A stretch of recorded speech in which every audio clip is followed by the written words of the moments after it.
So this is the first edition of the Khoodeelaar television channel. Khoodeelaar is spelled, as you can see on the banner, Khoodeelaar TV channel. And this is the edition. Whatever it says on the ticker, this is part A. And we're doing the world exclusive diagnosis of Fleet Street with a difference. This is the only paper, the Financial Times from Fleet Street, that we are actually looking at. And this is simple because we don't believe that we need to look at the actual texts of the Fleet Street papers to know what they're doing. In terms of the domestic consumption, which is what the England-centric Little English mentality dominating the contents, the editorial, the style, the manner, the framework, everything. And Fleet Street, based on its role in peddling lies to the public, most of the public are English, and a lot of them are believers in the concept of Little England. And as we have said, Little England to the Little English is the center of the earth. There is nothing bigger than Little England. You decide on the contradictions inherent in that mentality. And we shall come to some of the topical contradictions and immoralities and lying. Little England, in the context of the idea of justice for Geronimo, has behaved with typical immorality, typical lack of ethics, typical lack of engagement with evidence. For 4 years, the UK central government department called DEFRA, which is the Department for supposedly environment, etc., that covers in its kind of reference, remit, all the aspects of the lives of animals like Geronimo. And Geronimo, we are maintaining the campaign Justice for Geronimo. That is one of the slogans. Justice for Geronimo, Save Geronimo, and similar statements that are actually based on the evidence of the last 4 years. Now, who am I? Some of the people who come across this broadcast, may wonder, who is this guy in terms of the contents and the role and the impact and the agenda of Fleet Street. And these people may include some who still believe that the newspapers like the Daily Mail, like the Sun, the Daily Express, daily bribing Boris Graph, also known as Daily Telegraph, and the later kind of arrival from Manchester, the Guardian, which used to be called the Manchester Guardian, and is misleadingly running the kind of claim that it has been in existence for 200 years. Now, it doesn't say that it hasn't existed in London. It was mainly the Manchester Guardian. We shall come to discuss the kind of difference in terms of the contents. Now, who am I? I am more experienced in media, in the law, in the practice and application of the law, constitutional law, than anyone you can find in Fleet Street. That's the basic information. You don't need to know the kind of CB, chronological kind of engagements.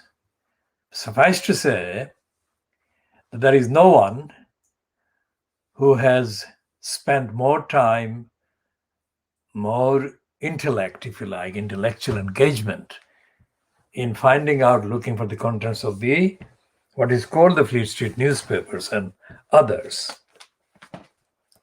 So when I say that I'm doing the world exclusive diagnosis of Fleet Street, I'm not kidding. I'm actually going by the contents, the evidence of the role of the titles over the last 200 years, 300 years, whatever. It's not 300 years yet, but it's over 200 years. The Fleet Street newspapers have been in existence and have been in circulation. Not all of them. The one that is actually the longest running is, of course, the Times. But the Times, which used to boast as being the newspaper of record or records, has long ceased to be the newspaper of record or records. Not because it doesn't record news, of course it does, but the morality, the ethics, the neutrality, and the strength of moral purpose, accountability for society by the executive, by the power holders. That rigor has long left the Times, if it ever had that rigor consistently.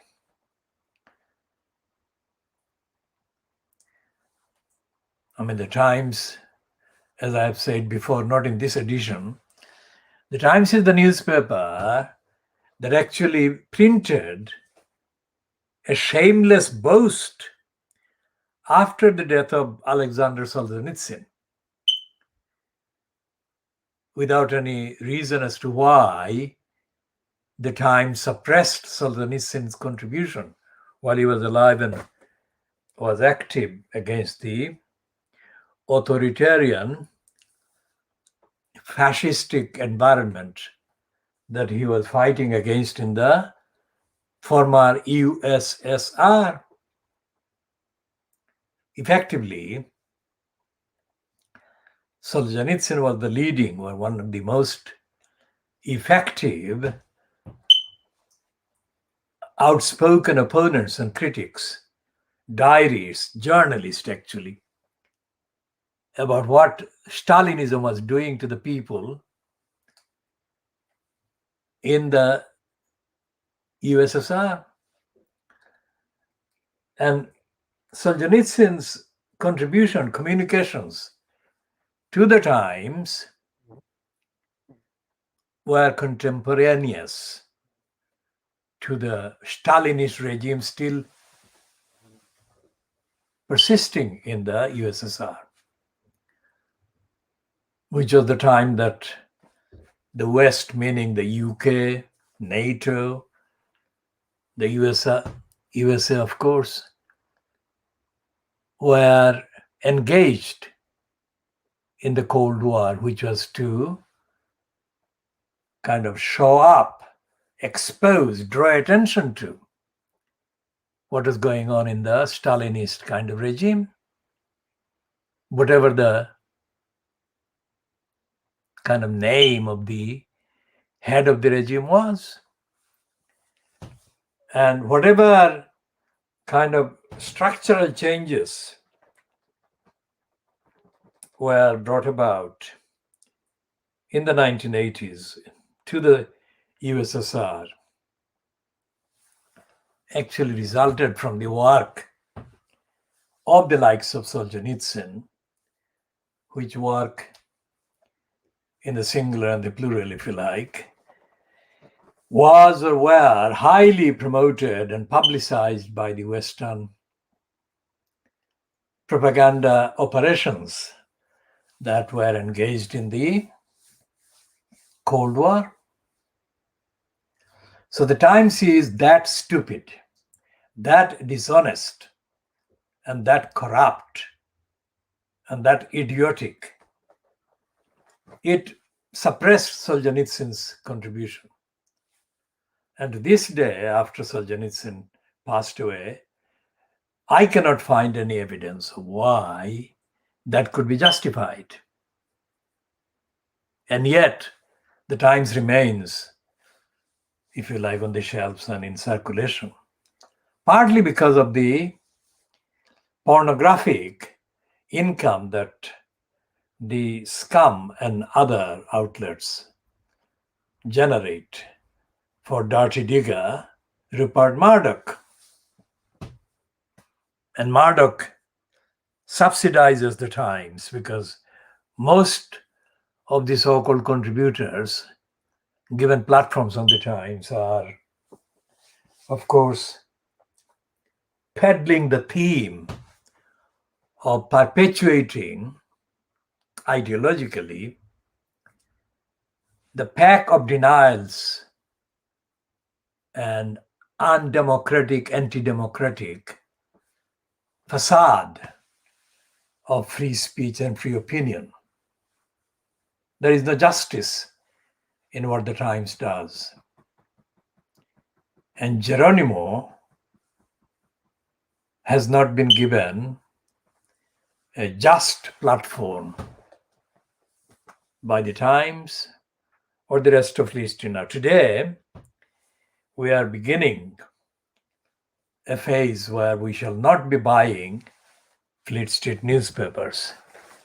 And this one, Financial Times, there is a reason why we have bought it. Now, the reason why we shall not be buying Fleet Street newspapers to do the review or diagnosis of Fleet Street is because there is nothing there in the contents.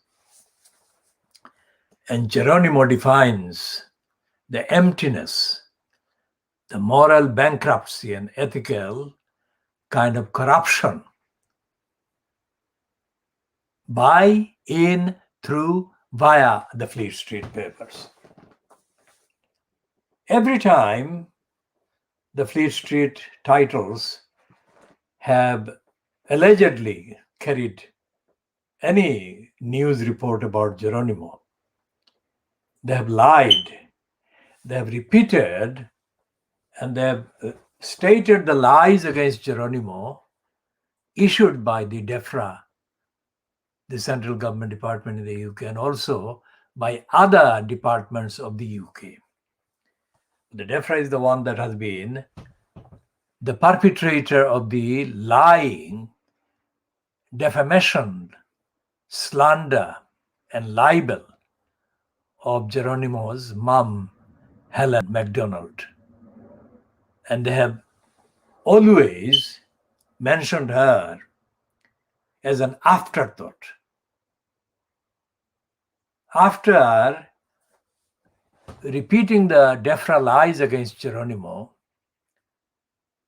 all the newspaper reports then add Helen's disagreement with the DEFRA lies as an afterthought, as a kind of footnote. Now, for 4 years, Helen has been the main kind of party that has challenged the serial lies of DEFRA about the state of Geronimo's health, the quality of Geronimo's health, the impact of Geronimo's health. Now, as far as I know there is no other case, that is to say, there is no other story similar to this, and I have not come across any similar story. Now, when I say I, meaning I am the consumer of newspaper titles, I am the only consumer on the face of the earth that I know of who has bought most print newspaper titles every day for decades. This is one way. Looking at the papers, the contents of the paper, the bias of the papers, and the omissions, what they leave out, and the corruption of the papers. One way of looking at what the people who hold the positions in power at the expense of what remains of society. Because remember, what we are looking at, these people have been in power since May 2010. So 2000 is 11 years plus few months. 11 years and 3 months. And one day, let's say, or just under 3 months, if we count the date in May 2010. So these people are believers in the gospel of evil. What do? They don't believe in society, because Margaret Thatcher, whom they worship effectively, and she was not something at all, anything to do with the deity, because people who knew about the impact of her policies were accused of being kind of immoral. When some of them danced in the streets and chanted, "The beach is dead," they said. We didn't. Our campaign never did any such thing. But that is a fact. So there were people in the demography, in the population in this country, who thought like that about Margaret Thatcher. And Thatcher said there is no such thing as society. And the utterances of these people who have been in posts since May 2010 are repetitions of many of the things like that Margaret Thatcher said. There is no such thing as society. She might have added, there is no such thing as justice. Because for 4 years, these people who worship Margaret Thatcher have been in denial of the truth about Geronimo. Now, we didn't know about Geronimo in the sense of being an issue or a campaign featured in the newspapers, because although we knew later, after Helen MacDonald issued the information to the public in the way that she did in let's say, mainly in August 2021. And in the contents of what she has released are references to all the communications and battles that she had been fighting for justice, vindication for Geronimo. Our campaign has not been involved until August, I think, when we read the stuff and we read the evidence. And it was obvious that we had to join the campaign for justice for Geronimo. Once we became involved, other issues became apparent to us. I'll come to that section in a minute. Now, the Financial Times yesterday, that is Tuesday, the 31st of August, ran a piece by a former BBC Newsnight policy editor named as Chris Cook. Now, we have, as at this time, no evidence as to what that piece did to DEFRA. Because unlike any of the other papers in Fleet Street or anywhere else, any broadcasting or radio platform in this country or anywhere else in the world that has been carrying content about Geronimo, none of those had any piece similar to what Chris Cook's piece yesterday was.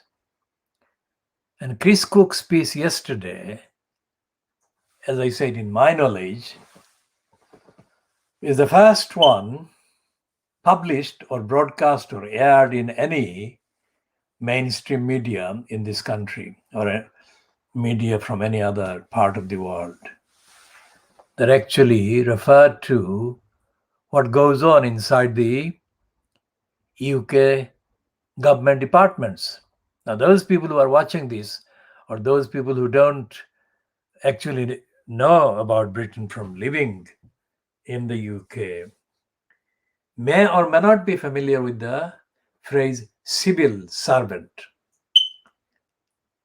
In most of the countries in the world, they are clerks, they are called clerks.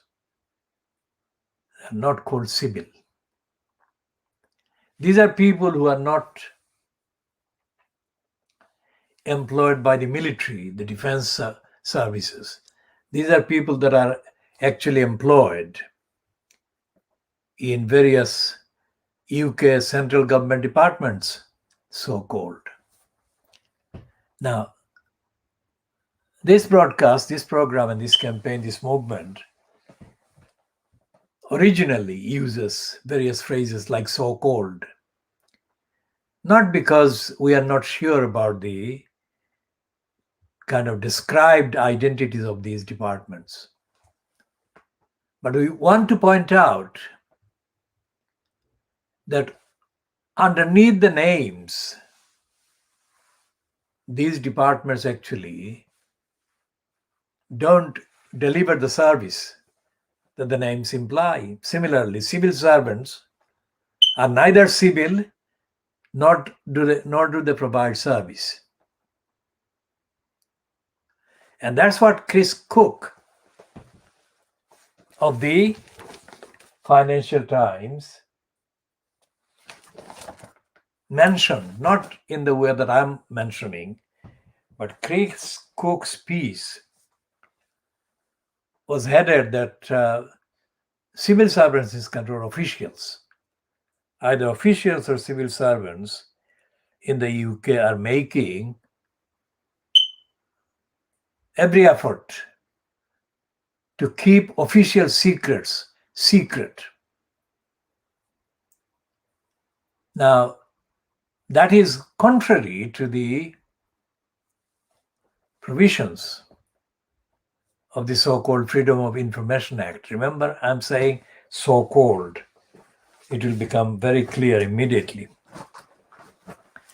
Because the Freedom of Information Act that still exists in the UK statute book, so-called, was a reluctant piece of legislation. But under the provisions of the most widely referred to aspects of the Act, civilians, members of the public, are entitled to apply for freedom of information concerning government departments, concerning public bodies.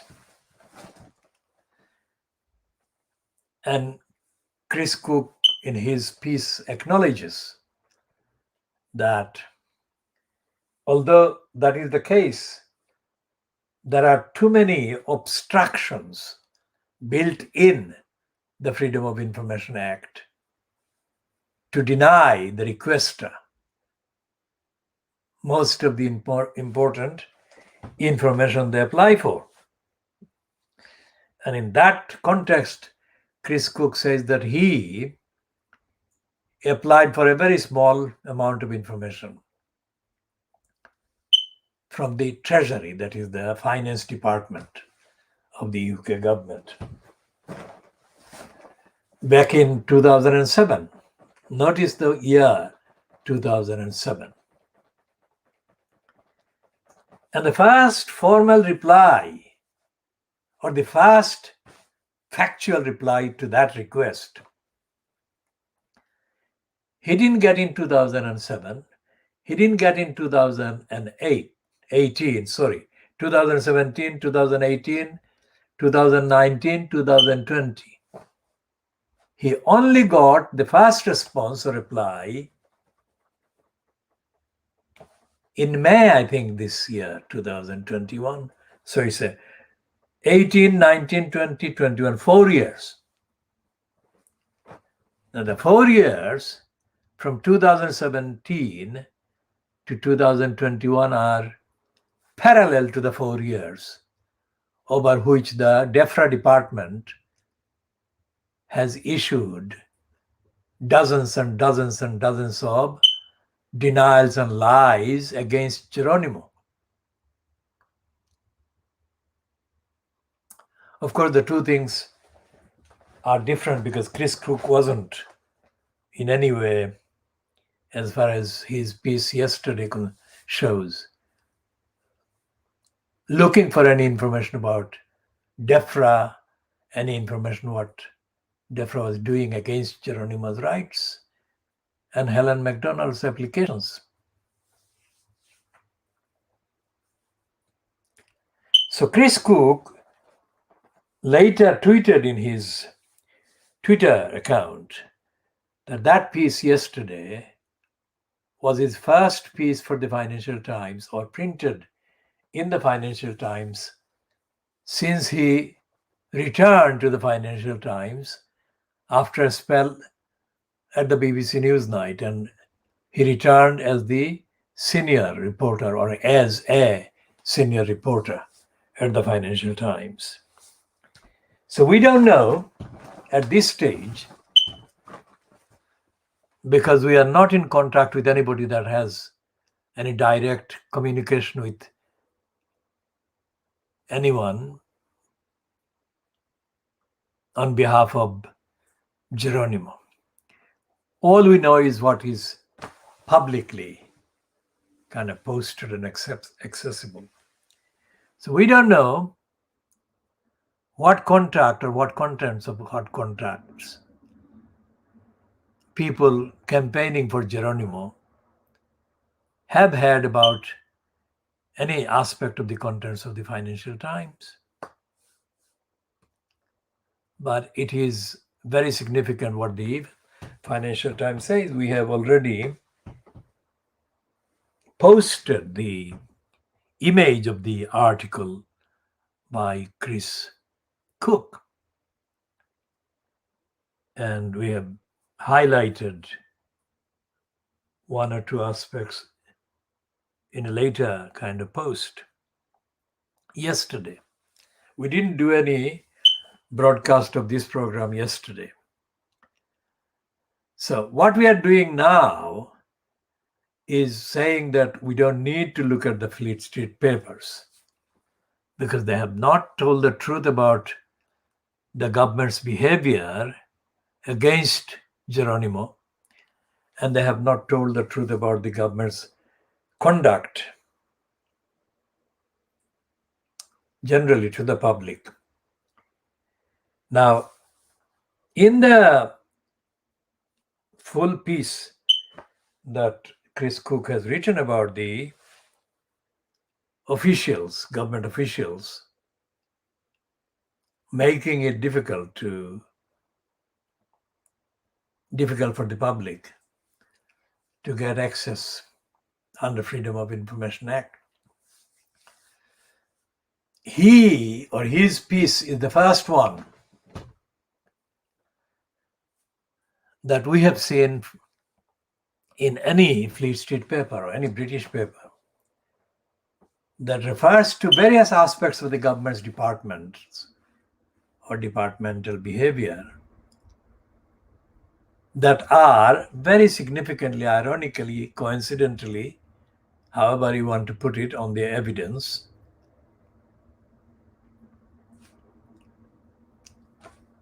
they're pointers to what Geronimo has been subjected to and how Helen has been treated by the DEFRA department and the other departments she may or may not have actually been in contact with, because we don't know. We haven't had any direct kind of access to what she has actually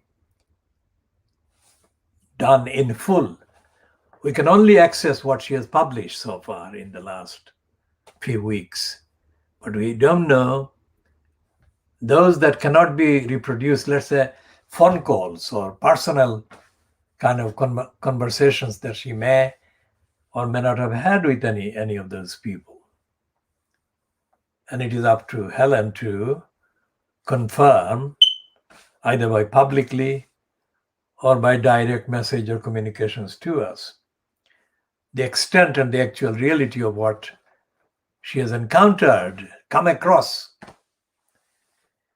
Not encountered in the sense that the phrase is used or the word is, concept is used in most of Indian cinema. In Indian cinema, encounter is that word or concept that is used to mean the Indian police shooting dead or murdering a person they had in custody or had confrontation with.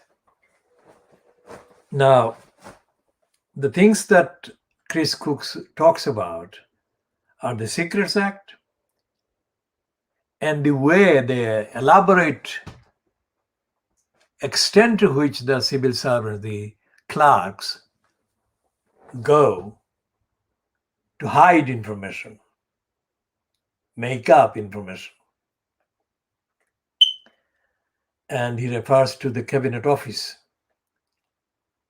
Now, the Cabinet Office is probably the most widely referred to part of the formal description of the incumbent in the post of Prime Minister in the name of UK.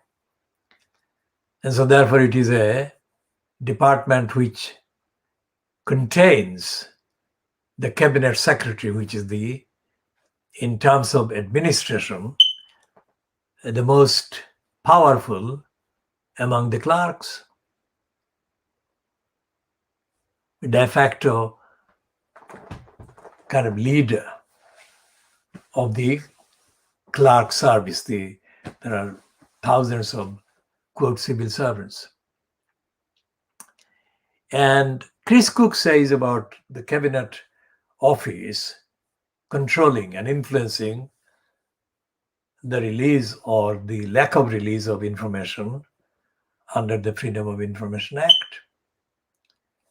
Now, all the court cases, the latest one being in the middle of August, that Geronimo has had through Helen and her, quote, legal team, have effectively sought the evidence of what DEFRA knew about various regimes, various tests that were supposedly being carried out to supposedly establish the extent, the fact and the extent of the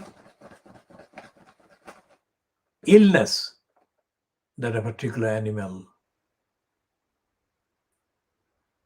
carried or didn't carry.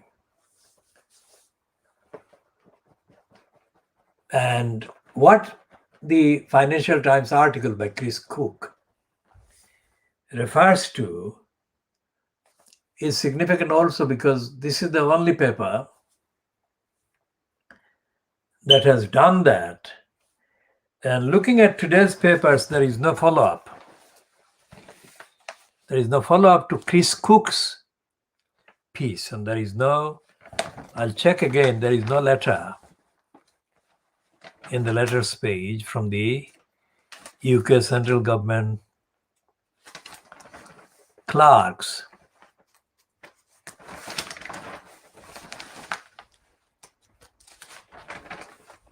referring to what Chris Cook has said.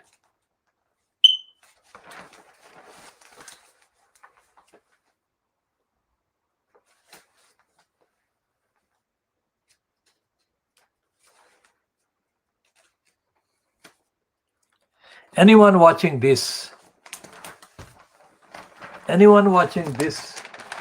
edition needs to know that this is being broadcast at our own expense. That is, we fund all of this, and the source of funding is based on our own raising the fund privately. We don't seek public funding. We have not done that ever in decades of communications and movements. All right, so there are these letters that I shall read the headlines of in order to make it very clear that the piece by Chris Cook has not been followed up by any letter from the central government department either. So this is one. The first letter is the West requires a whole nation approach to cyber security. So that's not about Defra or Geronimo.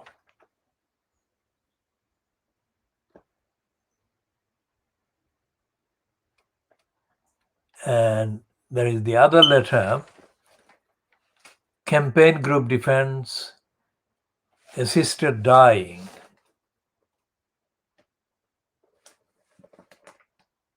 And then the other letter is World Leaders Urge to Boost Vaccine Availability. This is a letter from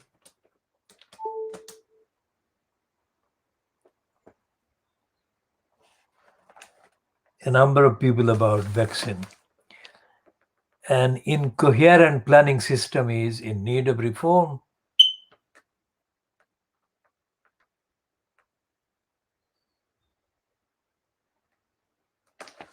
It's about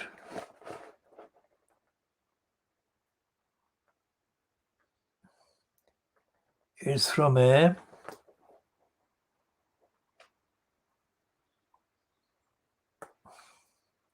solicitor's company person. Company is Pinsent Masons in the city of London. The person who wrote it is Robbie Owen. And the next letter underneath that is creating office avatars is much like climbing Everest. And it says, in response to Hannah Murphy's article, Avatar Star in Facebook's version of The Office, 20th of August, why do people climb Mount Everest? Because it's there and they can. Why do computer scientists create virtual meeting systems? Because it's possible and they can. Neither do anything other than justifying admiration for their skills and tenacity in reaching their objective. Neither do anything for humanity. Now that's Stuart Miller, Arlington, Virginia, USA. Now this is something absolutely true. In our view, Mount Everest or other Everests must never be mounted or interfered with. That they're destroying the climate, they're destroying the Earth's surface. So we agree with that one. There is another letter which is HS2 is hard sell even to the most naive pension fund. Now this is the nearest in the letters that anyone comes to the behavior of the UK bureaucracy, central government bureaucracy, because HS2 is to date the biggest waste of public resource. That's our view, but let's see what this one is saying.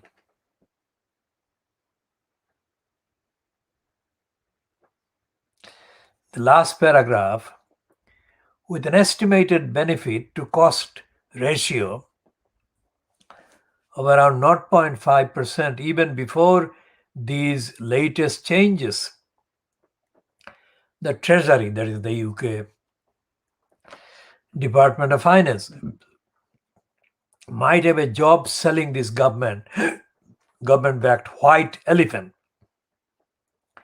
to even the most naive pension fund.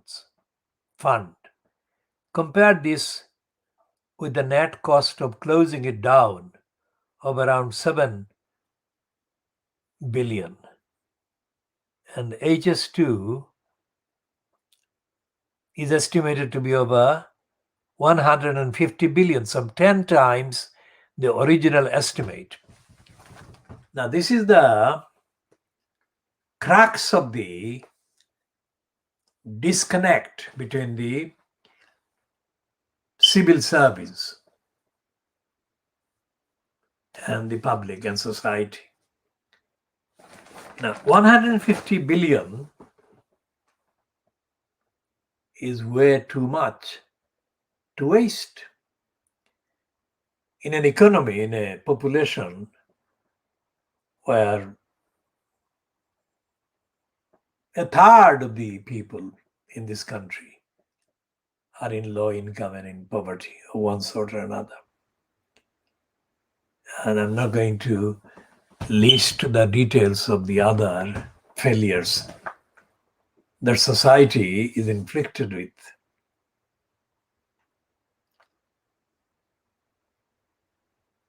And this is common sense. White elephant is something that is waste, symbol of waste, public waste. So the behavior of the treasury clerks, if you like, who persist in funding HS2 wastes is not accountable or held to account or accountability. And the Chris Cook piece in the Financial Times on Tuesday, the 31st of August, 2021, is a light-hearted piece, despite the fact that the issue and the subject and the problems that he refers to or he highlights are very grave indeed. Because without accountability, there is no justice.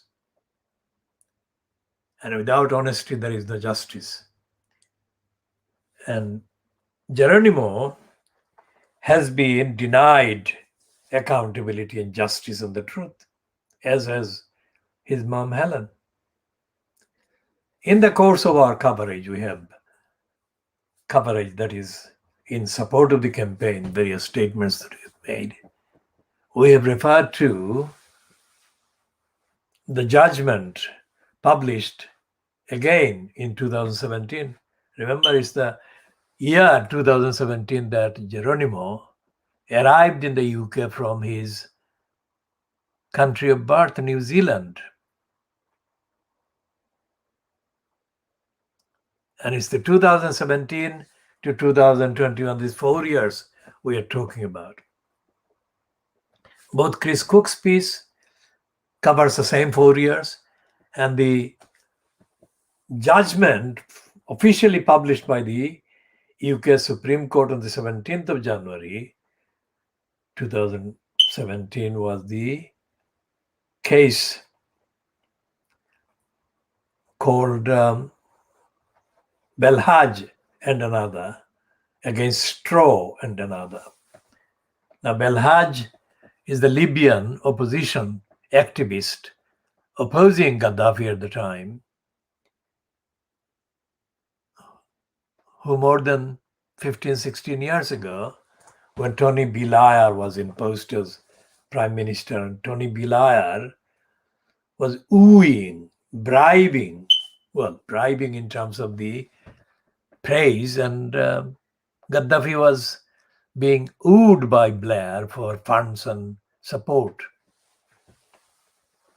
So in order to appease Gaddafi, or part of the appeasement of Gaddafi, the UK allowed the abduction of Belhaj and his wife from countries in the southeast in Asia. And they were brought to Libya by the CIA with the knowledge of the UK, and they were tortured, both of them, Belhaj and his wife. So that's the case we have been referring to, because the ruling contains a reference to the Magna Carta, 1225, in which justice is in effect recognized.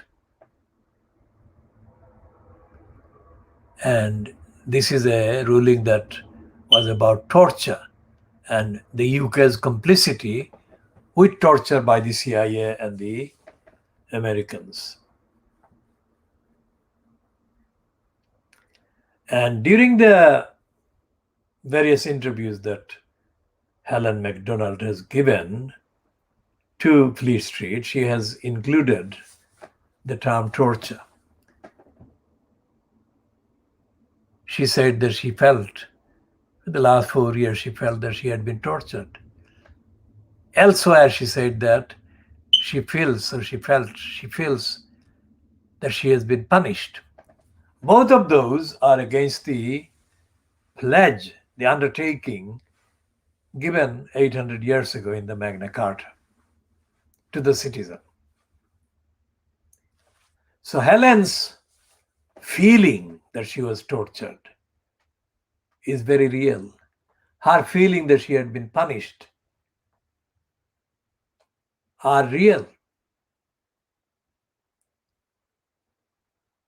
which is what the Chris Cook piece in the Financial Times actually, in effect, refers to and covers.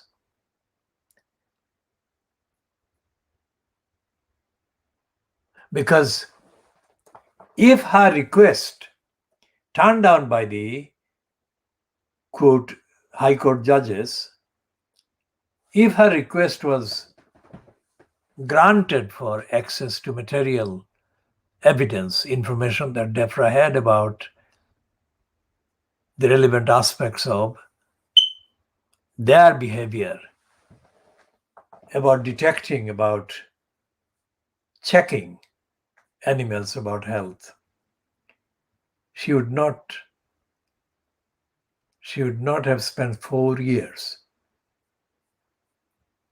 And in a post yesterday, 31st of August 2021, Helen says that that's the first time she had got a reply.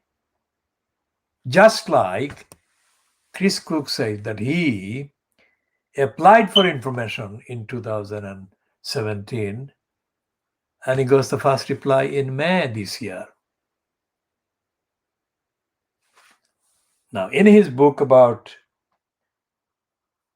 the rise of fascism in Britain, the book that is a recent release, Paul Mason, who for a time worked on the BBC television, and his Twitter handle is called Paul Mason News. So anyone who wants to check can check by contacting him through the Twitter. Paul Mason has said that fascism is not happening in Britain in a kind of wild way, but it is happening with most of the people not being even aware that this is happening.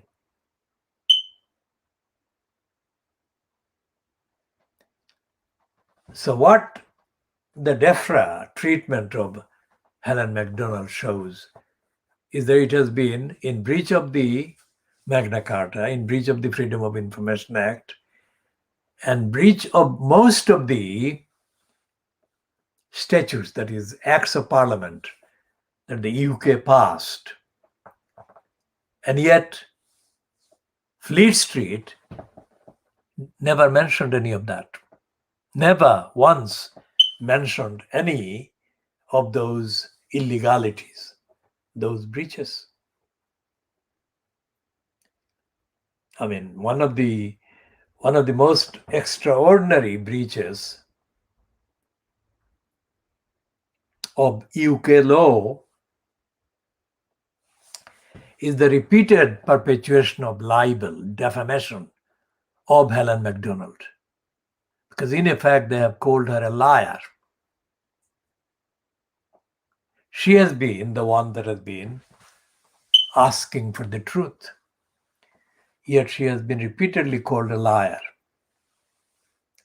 And this is in breach of the 2013 Defamation Act. In one particular, that Defamation Act 2013 says that a person is guilty of defamation if the person defamed, like Helen MacDonald, has been caused actual material damages and loss or potential loss. And if anything, Helen MacDonald has been the victim of an attack, a series of attacks, defamatory attacks that have directly caused her losses. So when we have been talking about the need for we have been saying that there have been legal options. We've been saying in public, not necessarily in any kind of direct messages to Helen, but we have been posting with the spirit of sharing the information, the expertise, the wisdom, the insight with all other genuine supporters of Geronimo. Justice for Geronimo, so that they know what we have been making publicly available in terms of the options.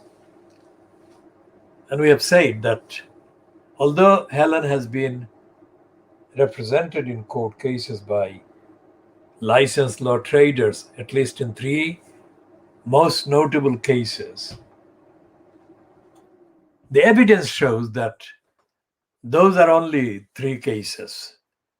There have been opportunities or options and scope in terms of evidence to mount many legal claims, court-based claims. Now here is an insight into how, quote, the law can be used as a directly productive political tool. There are 2 definitions of the law. One is the phrase written law. Who made that phrase famous? It's a woman called Fawn Hall. Now, Fawn Hall was the private assistant to Oliver North, Colonel Oliver North in the USA Army. And Colonel Oliver North was the one that was involved in the scandal during Ronald Reagan's regime as president with the Iran-Contra scandal. Very much like the duplicity and the contradictions and the dishonesty that the British media, Fleet Street,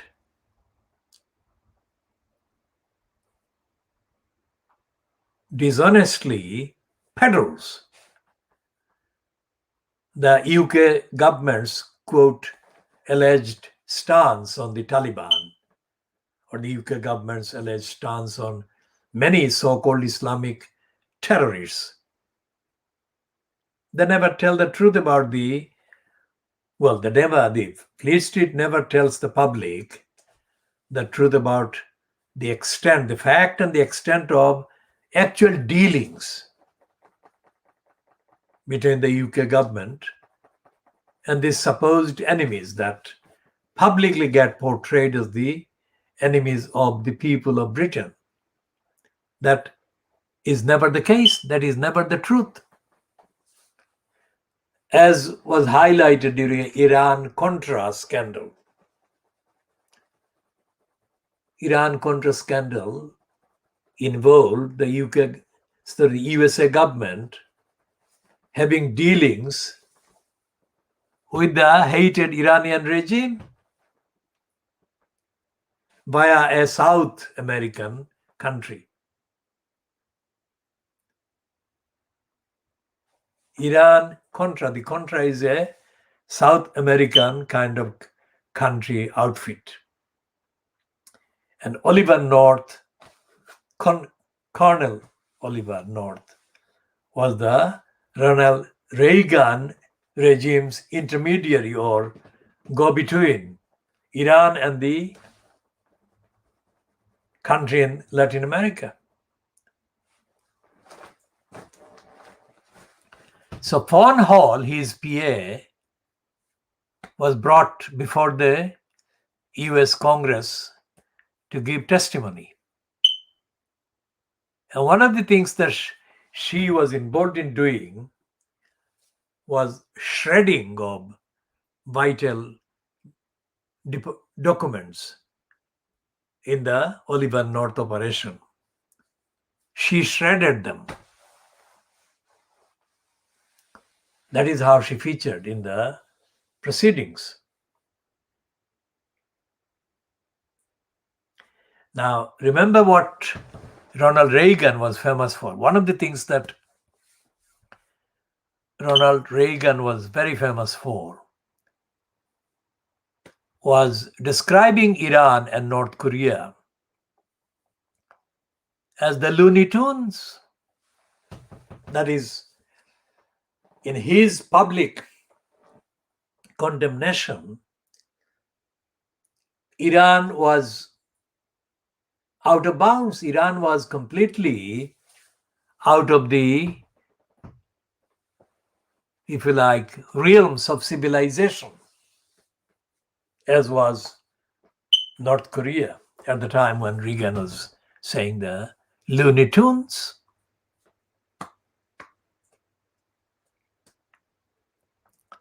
Now that was the Iran that the same Reagan was in business with in private. So this week's news, or the last week's news, carried by Fleet Street and the BBC and others in the UK, about Afghanistan include increasing indications, increasing, ascending, going up, mounting, increasing references to the Taliban as almost the good guys. Almost the good guys. Against whom? Of course, it is the other lot coming after Afghanistan, which is the, according to the contents in the British media, or contents propagated through the British media, Fleet Street, a kind of breakaway version of the ISIS. So what will happen in the coming weeks, months, years is that the West, including the USA, of course, will build up relationship with the Taliban in Afghanistan. Now, while they do that, they will also work to create another organization that can counter the Taliban in due course. And that organization or that outfit, that alternative, would welcome British business and business with Britain.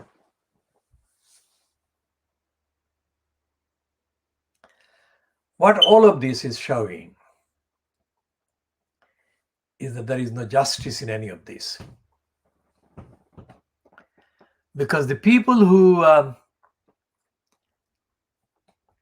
have been featuring in the Fleet Street newspapers or Fleet Street media and the BBC and the Sky News, etc., in the last, let's say, 2 weeks,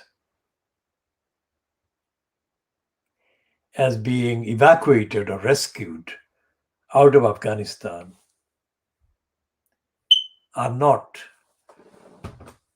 native Afghans in the main. The native Afghans in numbers have been very small, and they have only been rescued or included in the rescue by the USA and by the UK, two of the main occupants,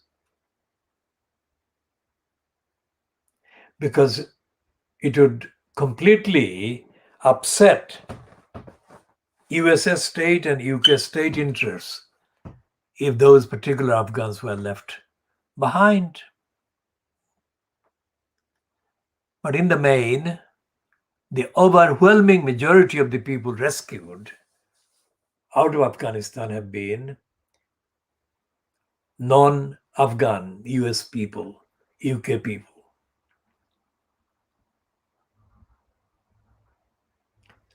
So despite the various expressions of plastic expressions of regret at leaving those people behind, these plastic expressions attributed to Boris Johnson,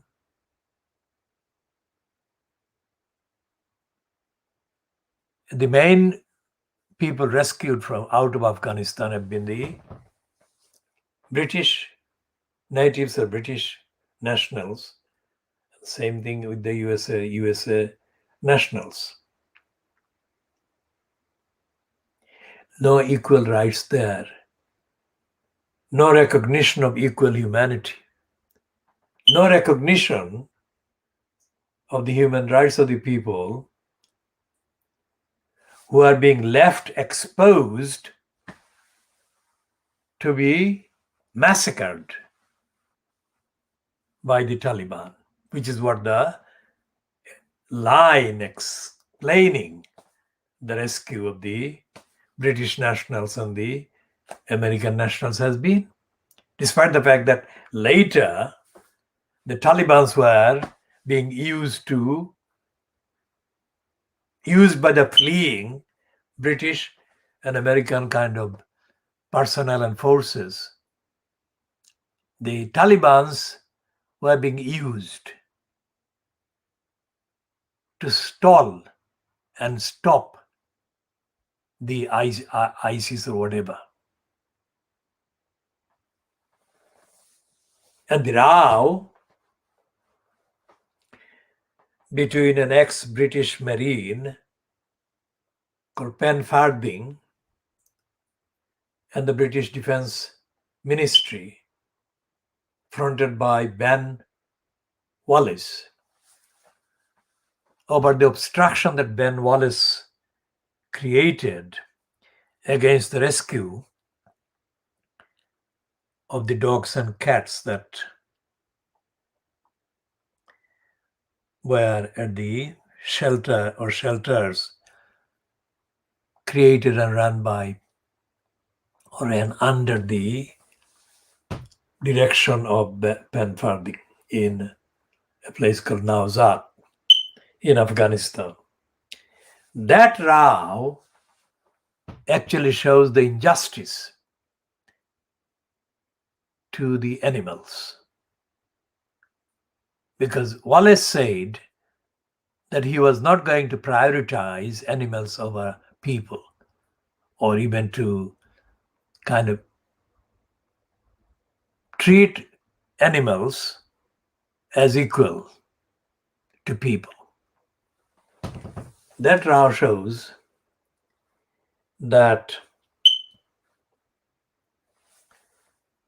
the media role has been to just kind of overhype the raw aspect rather than focus on the rights of those exposed to danger and being left behind. That was the row about. That was what Penfarthing was concerned about. And he had the support of, quote, likes of Ricky Gervais or Jarvis, who put a tweet in his Twitter account, quote,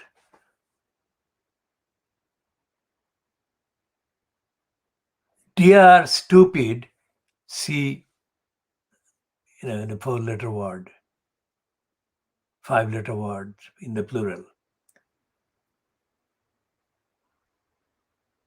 And he was supporting Penfarthing.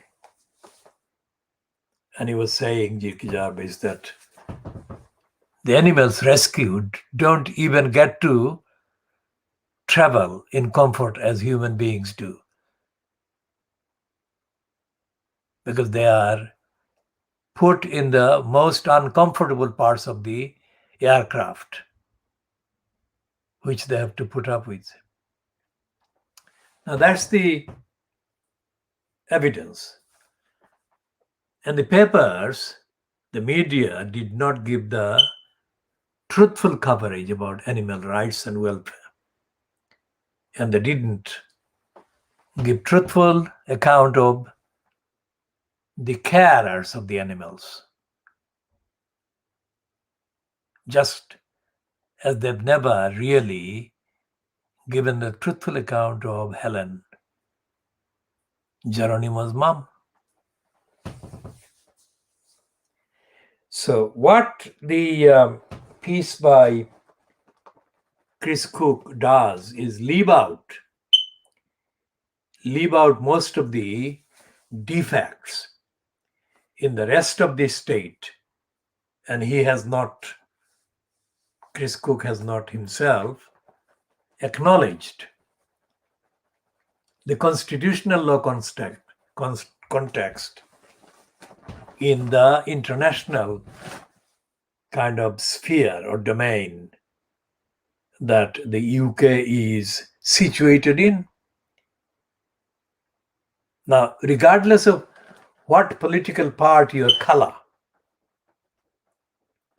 is in place, and there has been only one for the last 11 years continuously, essentially it has been the conservatives of the right-wing kind of variety. Because of that, there has been Brexit. Because contrary to his kind of dishonest pretensions, Cameron too wanted to pander to the Little Englanders, isolationists, who didn't want international framework of law. Our concern about Brexit was not about the majority of what Nigel Farage and others were campaigning for. Our concern was about the absolutely unavoidable loss to ordinary people in Britain, who would lose the option to seek redress, to genuinely seek redress, to excessively seek redress against their local council, their local regional authority like the Greater London Assembly or their central government departments collectively in the context of the general doctrine of separation of powers called the executive. The executive is the government, not the parliament, but the government. And the local council in each locality is run by or controlled by the local council clerks, clerical people, not by the elected councillors. Shall come to that in due course. Now, what Fawn Hall did was never, she never was really held to account.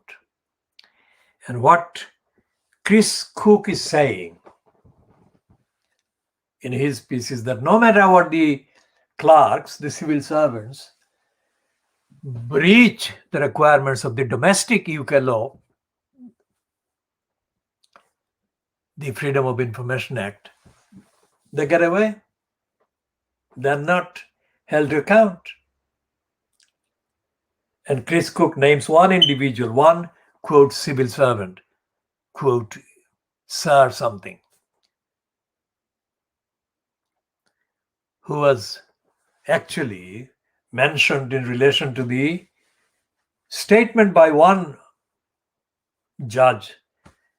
In a rare case, Chris Cook didn't distinguish the rarity and the ordinariness of cases, because most of the behavior of the UK central government departments are allowed to remain without scrutiny, proper, legal, rigorous scrutiny by an independent court action. So this guy was mentioned. And Chris Cook also mentioned that even if they break the laws, break the rules, and in effect behave dishonestly, there is nothing. There is no outrage. He uses the word there is no outrage. Now, Chris Cook is a very laid-back individual. I have, strictly for evidence, I have had to observe his very rare appearances on camera in some of the broadcast items on Newsnight. He's very laid back and he's not somebody that can be in any way described as a campaigner, let's say. Okay, so today's Financial Times, on the same page underneath the letters column, is another notebook item. Notebook was the title that Chris Cook's piece appeared under. And this notebook is by somebody called Sebastian Payne. And Sebastian Payne's piece, notebook, is headed, Britain needs to find a better role for its former prime ministers. That's the Sebastian Payne piece.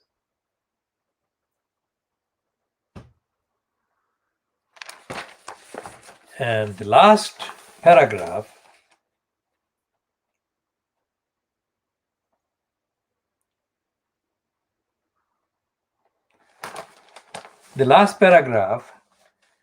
is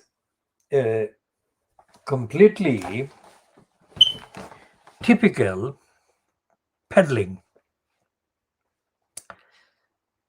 Sebastian Payne writes, it's easy to imagine how much richer the debate over Brexit would have been if Blair, Brown, and Cameron had been present on the green benches.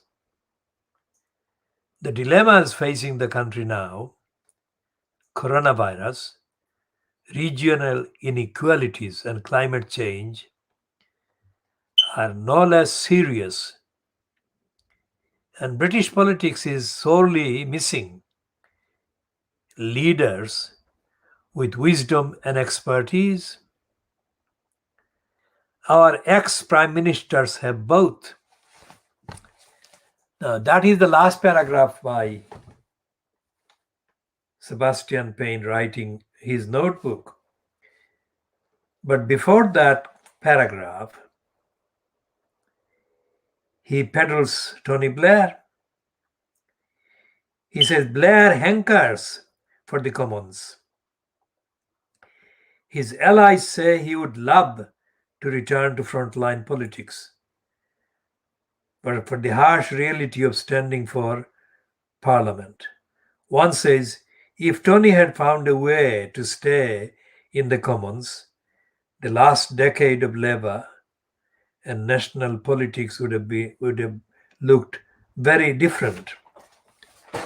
Now, this is Sebastian Payne is writing as a right winger because he is actually in denial about the disastrous role each one of the ones that he praises there, Blair, Brown, and Cameron, has played.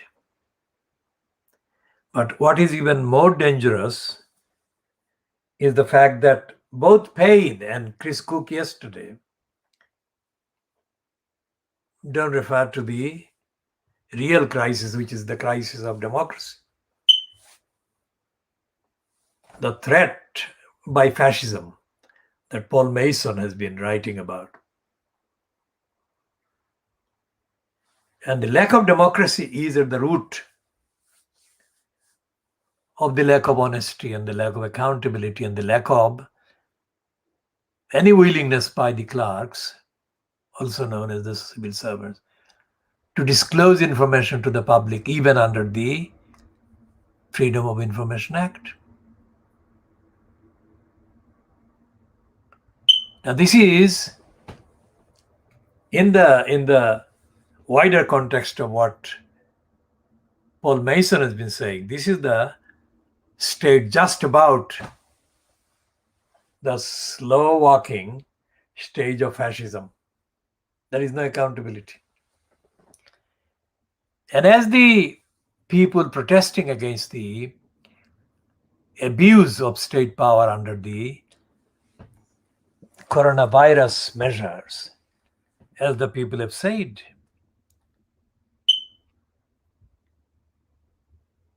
this is fascistic. Not the actual content of any relevant preventative medicine, like the vaccines or whatever, but the way that people are being penalized, whereas the likes of ministers, governments, Prime Minister Boris Johnson, etc., are allowed exemption, which the ordinary people are not allowed. So, although Chris Cook writes a heading, the heading says,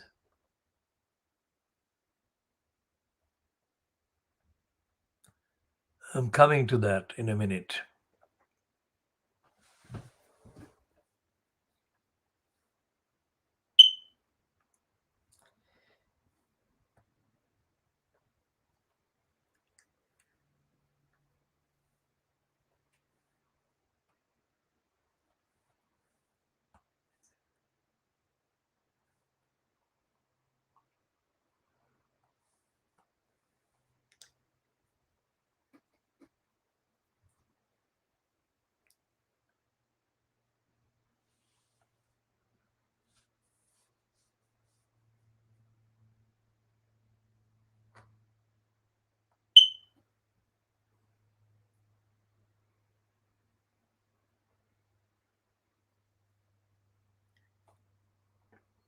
Let's see what Chris Cook's heading was yesterday.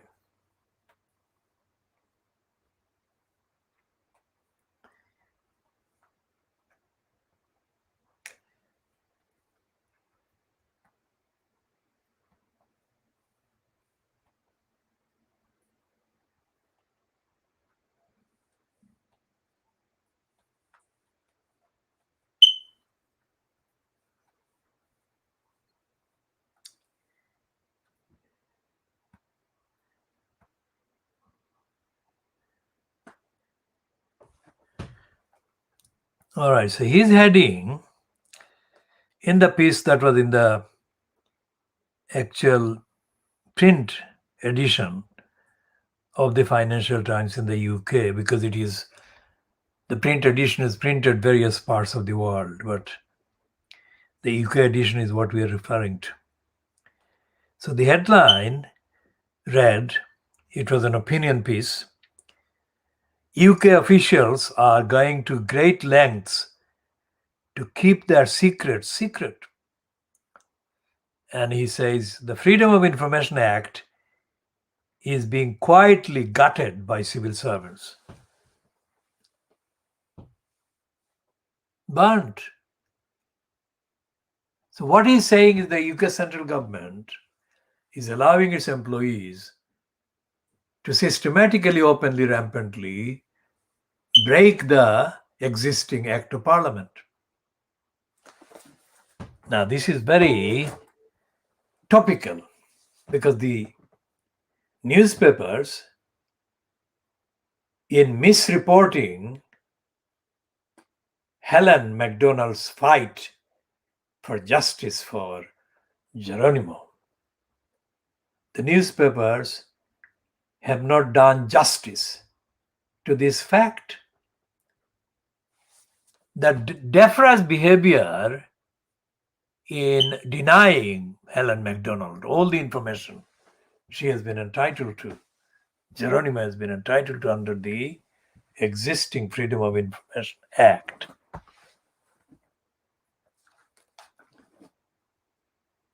That is the government breaking the law. And the Fleet Street papers haven't come anywhere near that.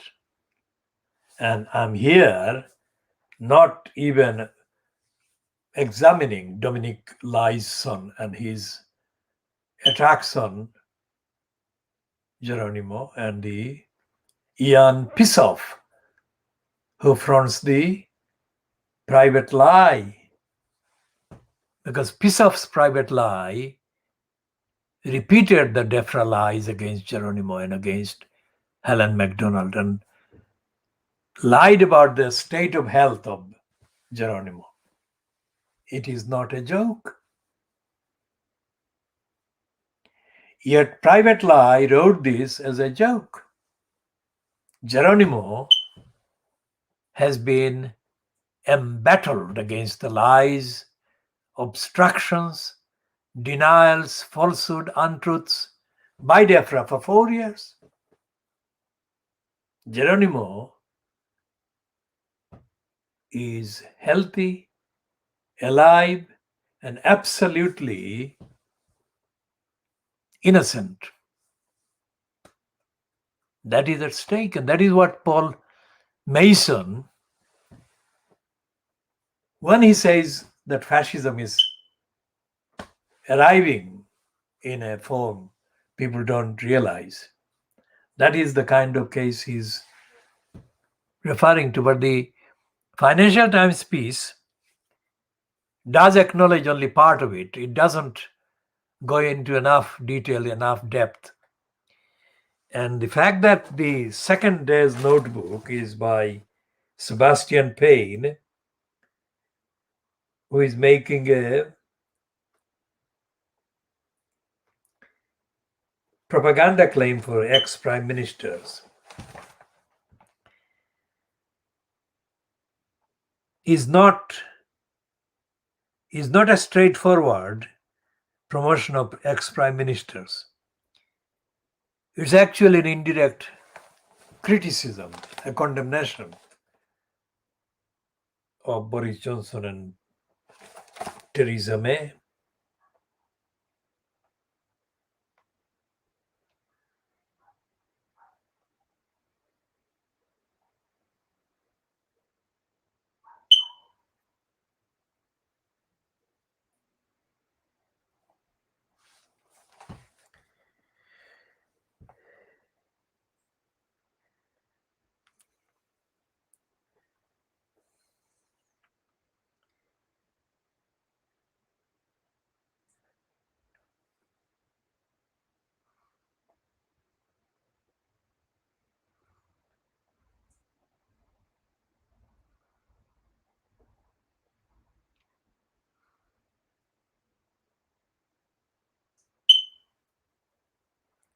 And this promotion for ex-prime ministers by Sebastian Payne also, and it must be the editorial decision by the Financial Times, quite apart from the fact that Sebastian Payne personally is not a very bright boy. Sebastian Payne is doing this by staying far away from the anti-democratic, fascistic, lack of accountability and lack of justice that dominate society, as controlled, if you like, or influenced by elected post holders, with the army, literally the army of unelected people who not only have no respect for civil liberties, but are defiantly in denial of civil society. And that's because the role being played by the so-called shadow cabinet is crucial here, which is something that Sebastian Payne doesn't discuss. He couldn't discuss it, because if he discussed that, the role of the shadow cabinet or the shadow prime minister, let's say, then he would not be able to peddle Tony Blair or Gordon Brown or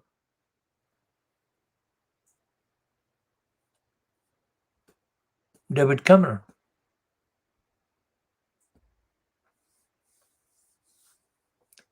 And what is happening with the absence of references to the positive, that is to say, what they are doing?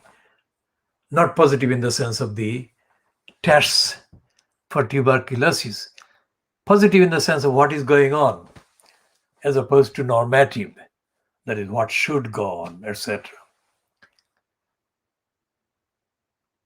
So what is going on in the name of government, as, quote, fronted and led by Boris Johnson, is continuation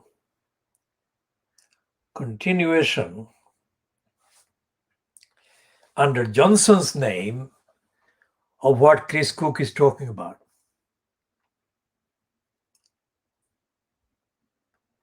That the Freedom of Information Act is being gutted, and that's only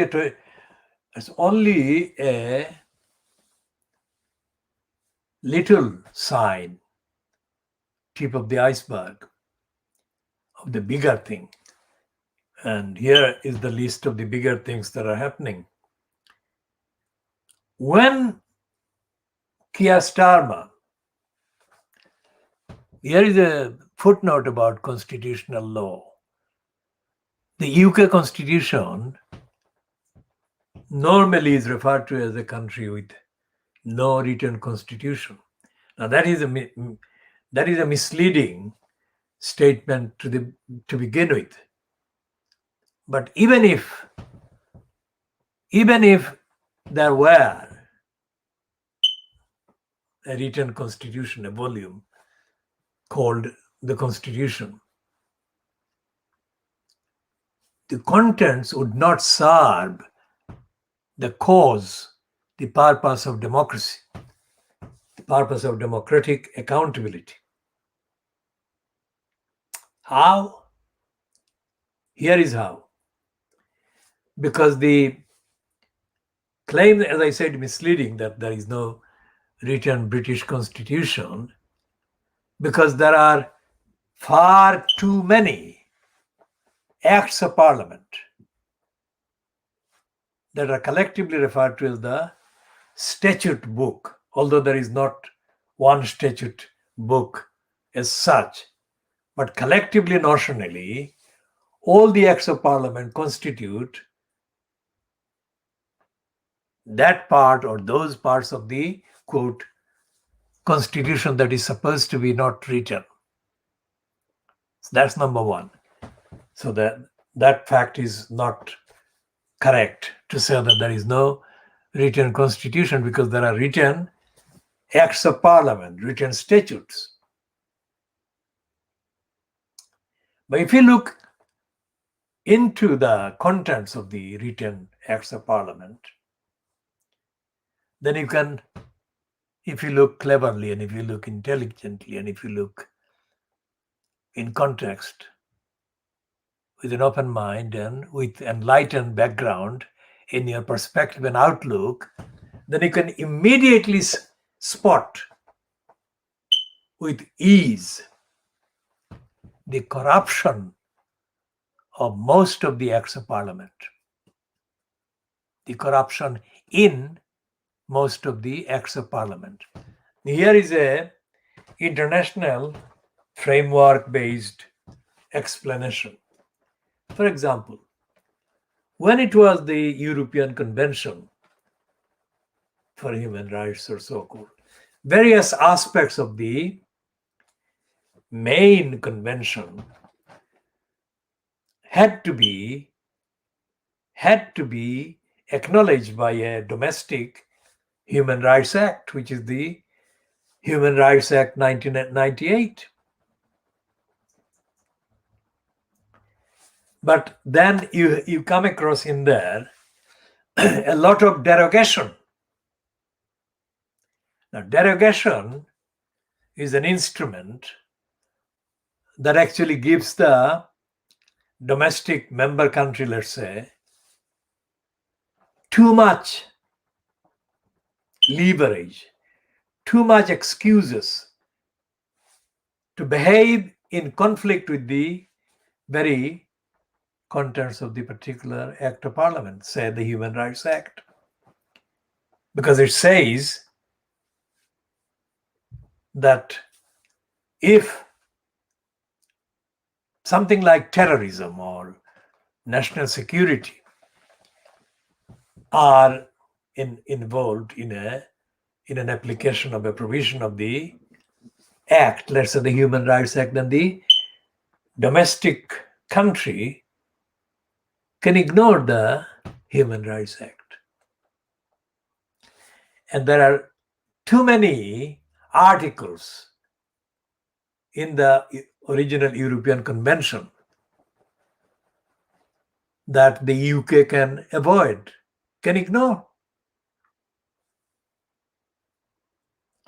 That there, and then in the contents of the Human Rights Act. Now, why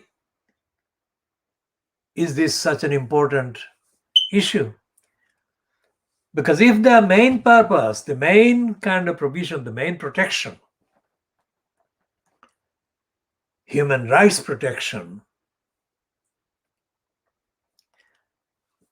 are the subject of the case, court case against the government, against the state, say in the case of Geronimo, if it is the DEFRA behavior violating the Human Rights Act, the Freedom of Information Act, two of the acts, then the applicant, Helen and Geronimo, would get significant prospect of relief. I'll come to prospect in a second.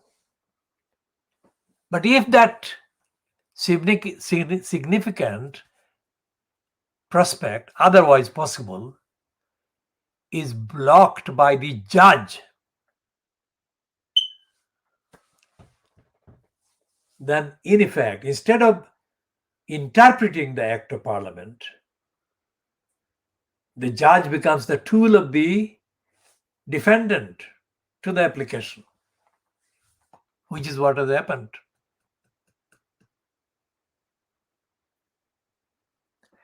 And this is the aspect,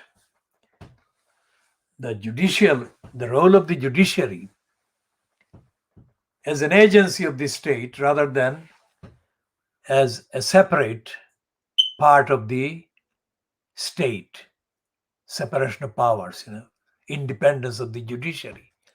If the judiciary then becomes part of the executive, then there is no redress against the executive.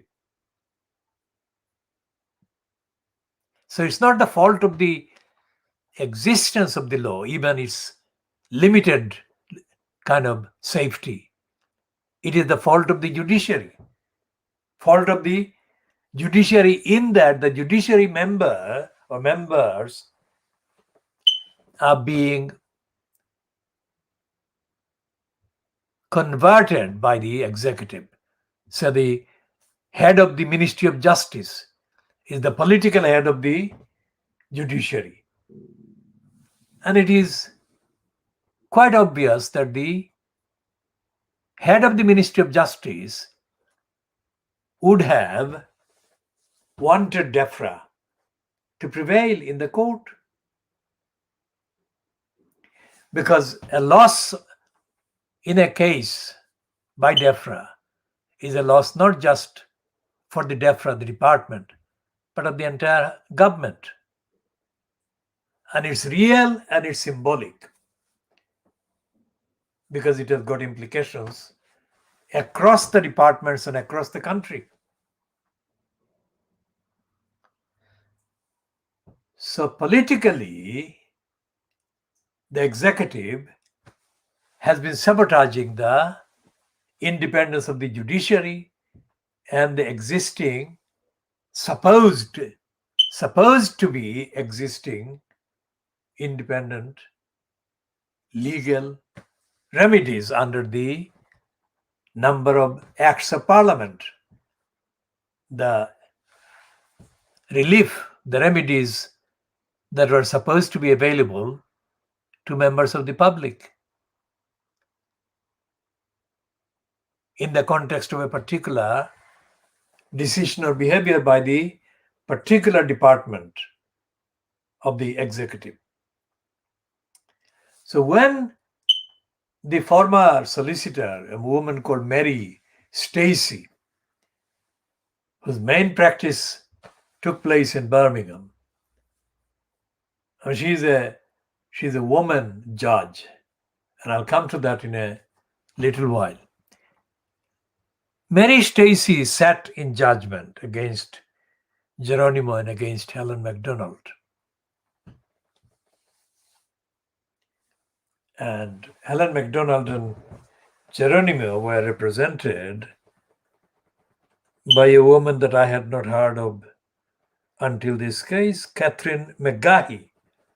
She's a licensed lawyer, that is a barrister, and she's got silk, that is, she carries now the label QC, which confers on her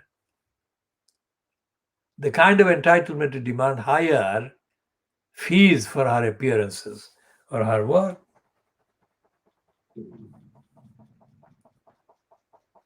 Now, I have not yet come across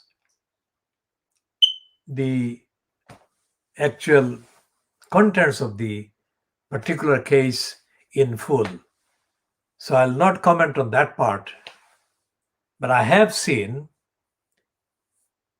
the ruling issued by the one called Murray and the one called Griffiths. Now, Griffiths is the one about whom third parties have said publicly that Griffiths is the judge who is almost openly an agent of the government. And Griffiths is the one that supports mass murders of animals. And the third party says that this is too bad that Griffiths was the judge against Geronimo and Helen in that particular case. So when Catherine McGahey represented Helen and Geronimo before Stacy. Stacy, according to news reports that I have seen, not the actual ruling, but the news reports that I have seen do contain some of the words attributed to Stacy herself.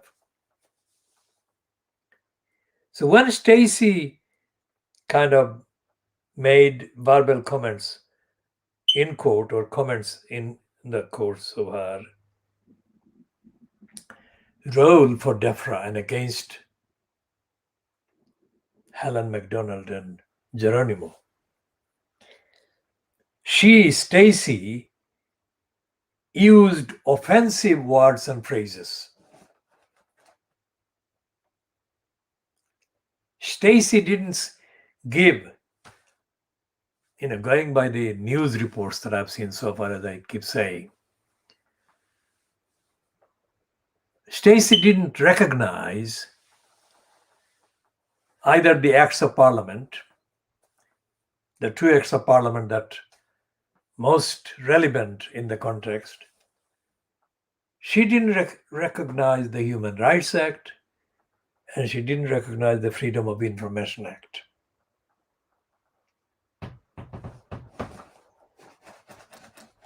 Now, I don't know what Catherine McGahey said about those two acts, if she said anything. As I said, I haven't yet at this time read the actual quote ruling. I don't call it judgment because it wasn't a judgment. It wasn't impartial. It was not neutral. And it was not compliant with the legal obligations that the court was under. And I'll come to those after I deal with the prospect. Now, there is no explanation in the news references that I've seen so far as to what Stacy was meaning by her use of the word prospect against Helen MacDonald. What I have meant by prospect is that the two acts of parliament, the Human Rights Act and the Freedom of Information Act, the domestic acts of parliament in the UK,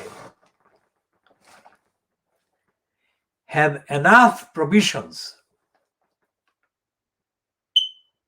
to allow Helen MacDonald to go ahead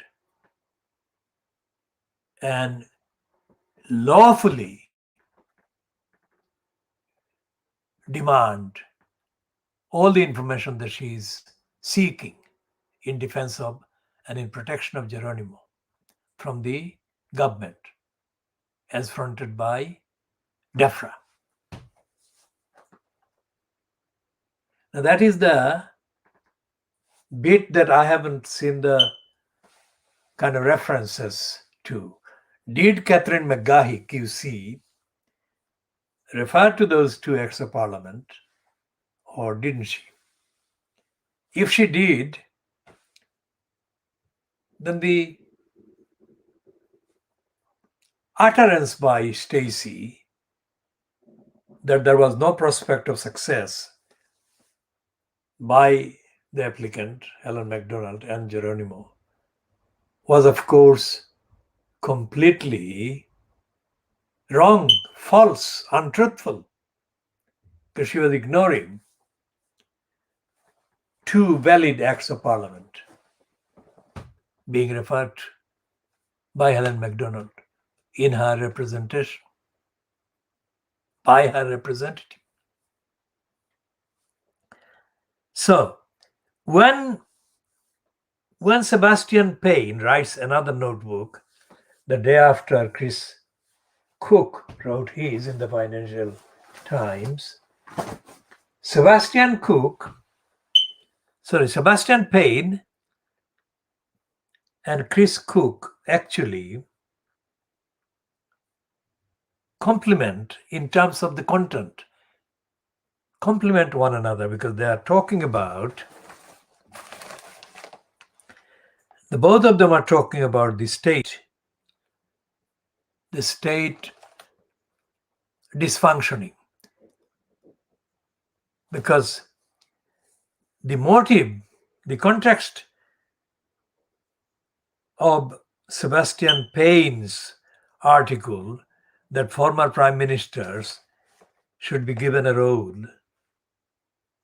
is because of the crisis.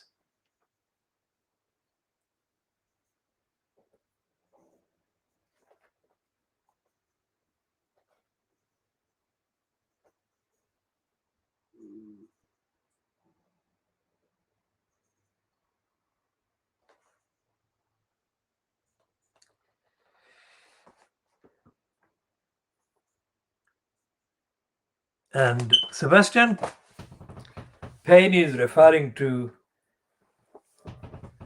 an agency, well, a kind of think tank called the Institute for Government. It's a woman called Hannah White.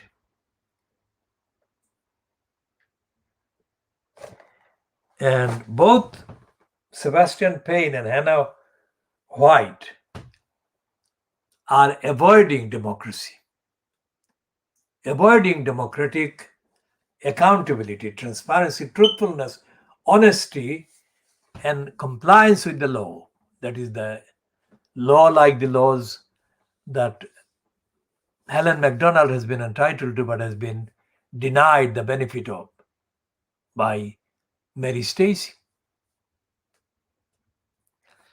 So the two pieces, one that Chris Cook wrote for the Financial Times yesterday, Tuesday the 31st of August 2021, and the piece that Sebastian Payne has written for today, Wednesday, Financial Times, there,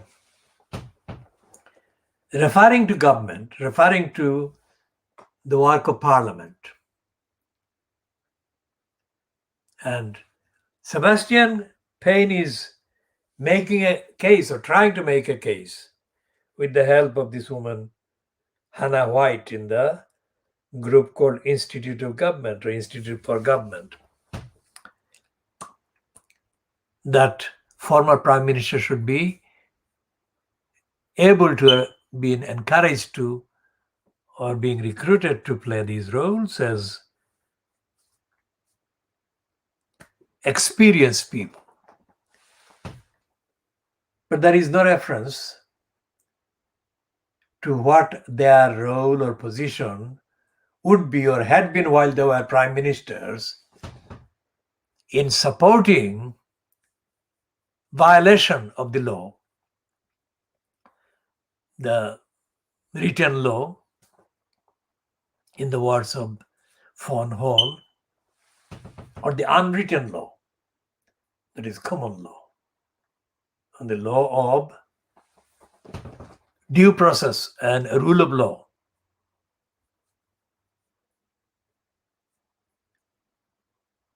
Because the universal function, the universal relevance of the rule of law, the doctrine, rule of law, is about the very purpose of the existence of a legal system, of the existence of the judiciary in a country. So whether Catherine McGahey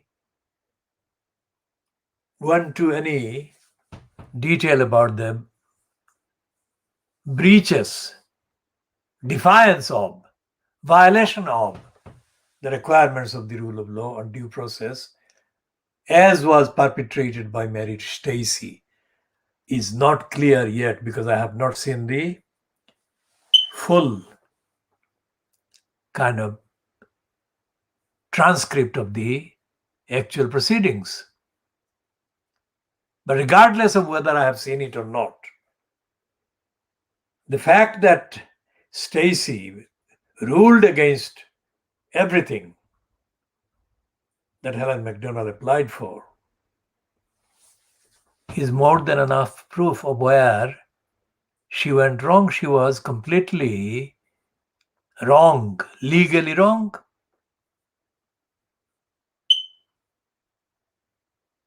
Because she was not applying the available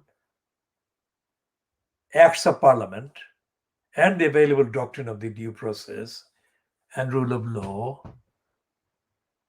to consider, legally consider, lawfully consider, truthfully consider, honestly consider, justly consider the evidence of Geronimo's health and the evidence of Defra's untruthful distortion and lies against Geronimo for 4 years. So this is Paul Mason's sleepwalking fascism, because Mary Stacey didn't hide her contempt for all these legal requirements that would have helped Helen and Geronimo, overwhelmingly helped them. And neither Sebastian Payne, who has kind of as an exhibition consulted the thing called Institute of Government, nor Chris Cook answered the criminality, illegality of the judiciary. So it's more than just Chris Cook's reference to what officials are doing in hiding diary entries about government ministers. It's about what they're doing to the legal rights of the individual. Chris Cook does mention court, but he mentions court and the role of the so-called civil servants in courts as actors who fake the evidence and kind of, when he didn't use the phrase, but what they do is they mesmerize. Government department employees, clerks, mesmerize most judges. And mesmerized, the judges then fail to even stay awake, to behave sensibly, with sense, which is what has been going on for the last 3 cases, in the cases that have been kind of defied and defeated and frustrated by Murray, Griffiths, and Stacey. These have been charades. These have not been legally, lawfully pursued and considered by the judges. They have been treated as occasions for the judiciary to abuse as part of the agenda, which has been consistently or persistently to rubber stamp what the government department, DEFRA, has itself been doing against the law. So when Mary Stacey said that Helen MacDonald didn't have a prospect of success, she wasn't talking objectively, neutrally. She was not saying subject to the evidence, the full evidence. She was saying, as we, the judges, have been behaving as deniers of any lawful legal rights on the part of the applicant, there is no prospect of us changing. That's what she was meaning. That's what she was meaning. So Geronimo, justice for Geronimo, is our platform. It may be Helen's platform as well, but we fully kind of subscribe to the idea that Geronimo deserves full justice inside the UK and internationally. And what we are saying is that all the judicial options available to Geronimo and available to Helen MacDonald have yet to be, remember the word I'm using, tested, because they have not been tested yet. And when truthfully tested, honestly tested, neutrally tested, all these tests are bound to give a very, very clear result, exposing DEFRA and exposing the judges concerned as having violated the law and the legal obligations.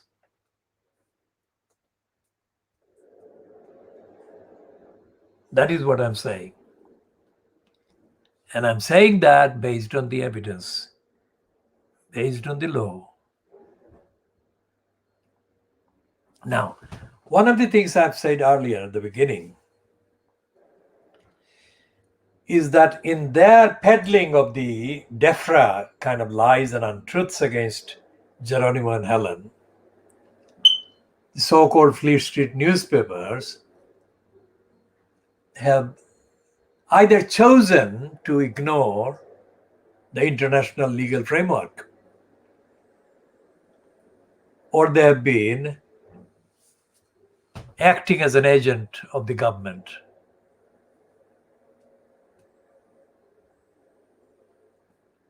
And have furiously promoted the pack of lies that have been telling untruths against the whole personality and health of Geronimo, and the case and the claim based on the best health of Geronimo,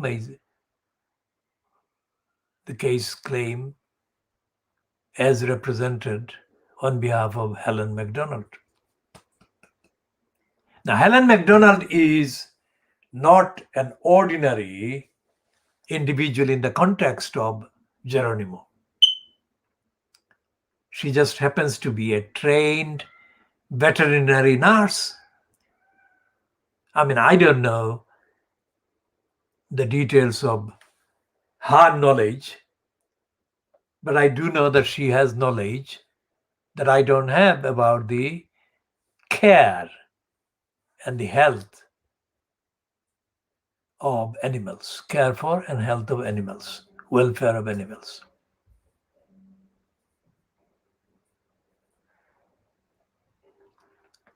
So if, for example, somebody goes to an animal treatment center or the vets,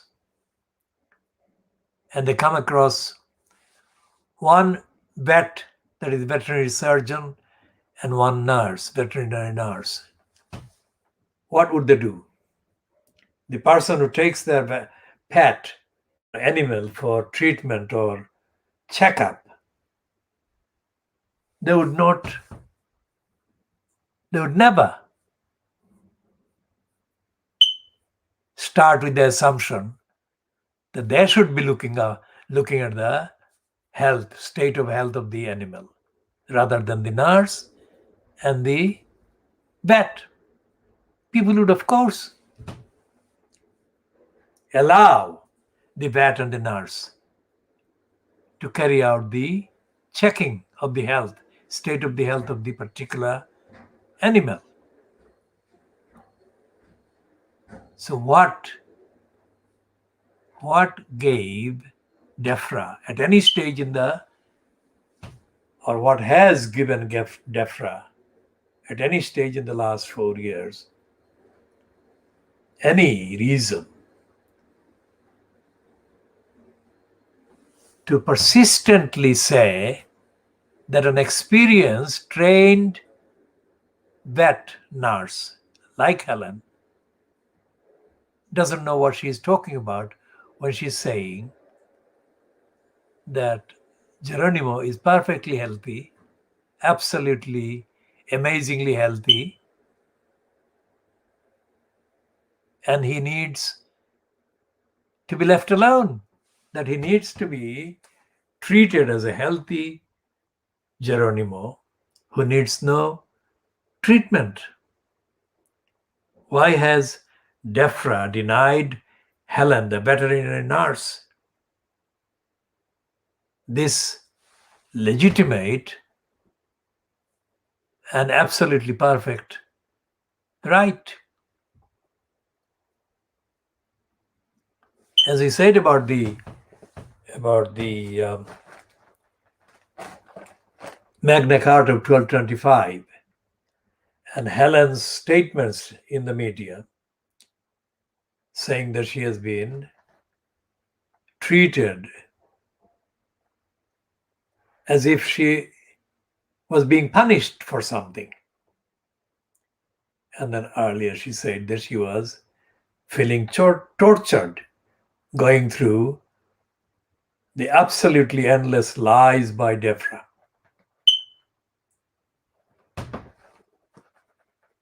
The torture, what is the difference between Helen's feeling tortured and the tortures in terms of the international kind of references to regimes that do torture or have done torture? The detainees in Guantanamo Bay, or the two detainees, husband and wife, Belhaj and his wife. What's the difference in the feelings that Helen has been having, and the feelings that the detainees in a place like Guantanamo Bay, or the two detainees, husband and wife, that were betrayed by Jack Straw, the UK state, while Belhaj and his wife were being tortured in front of the British spies in Libya and on the planes on the way from the two Southeast Asian countries. Although they were married, the husband and wife were picked up by the CIA from two Southeast Asian countries.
Now, although the headline, as I said in the Financial Times, is a promotion for the former prime ministers, this piece, byline to Sebastian Payne, is in fact a confession that Boris Johnson-fronted government is not functioning.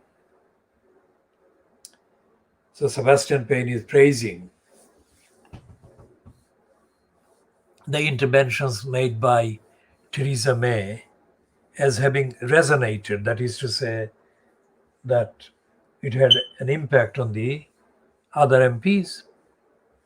That's Sebastian Payne. But let's go back to what I was saying at the beginning of this particular edition. There is no opposition. There is a shadow of the current government. Now, whether Blair, Blair, Gordon Brown, John Major, or Tony Blair, whether they are brought back to playing roles as former prime ministers, that remains to be seen. But currently, what is certain is that the person who is supposed to be holding the government, the executive, politically to account is the person who is the leader of the opposition, supposed to be. He's supposed to be leader of the opposition, but actually he is called the shadow prime minister, in effect. And his cabinet, shadow cabinet, not the opposition cabinet.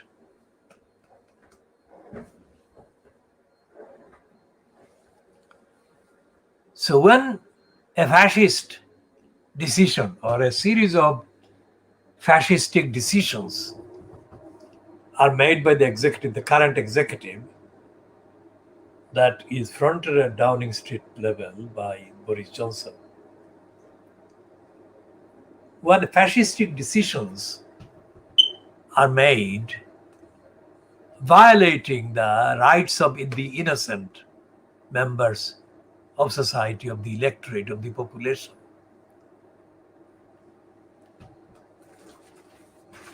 the role of the leader of the opposition is supposed to be uphold the rights of the victims of injustice, unjust decisions by the executive. So is that happening? The answer is no. Although he is the leader of the opposition, he is not delivering the role that he is holding the post for in the kind of appearances.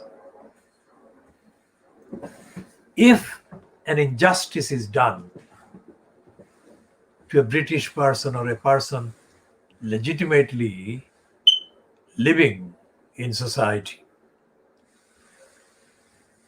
and the leader of the opposition is in a position to give an opinion, what do they do? What should they do objectively, fairly, reasonably, accountably, and without bias?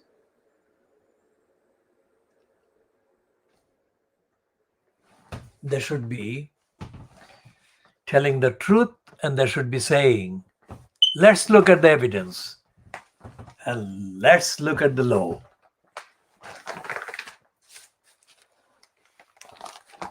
So we shall be